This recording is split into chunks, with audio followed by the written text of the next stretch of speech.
ஸ்ரீ ஷாம்லா தண்டகம் அடுத்த பகுதி.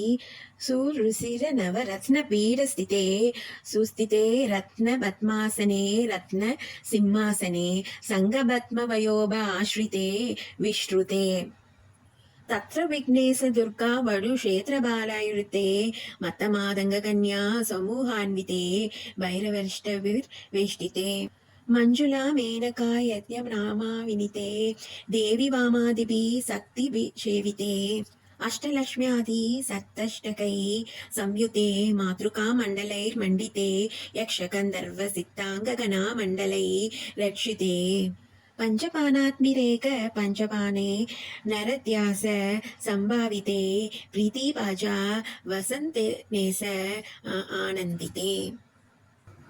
அதாவது அம்பாள் ஒரு அழகான தகன்னு தங்க நவரத்னம் பதித்த பீடத்தில் அமர்ந்திருக்கிறாளாம். அதுவும் எப்படின்னா, அந்த இடத்துக்கு அவள் மட்டும்தான் தகுதியானவள் என்ற கம்பீரத்துடன் அமர்ந்திருக்கிறாளாம்.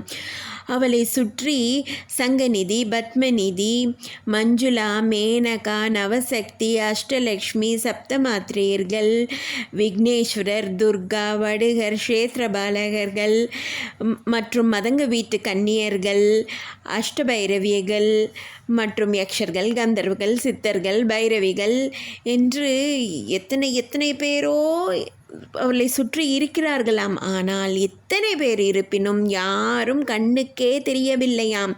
அம்பாளின் தர்பாரில் அவளும் அவளுடைய சிம்மாசனம் மட்டும்தான் கண்ணுக்கு தெரிகிறதாம். அம்மா சிம்மாசன லோச்சினி அருள்வாய் ஆக.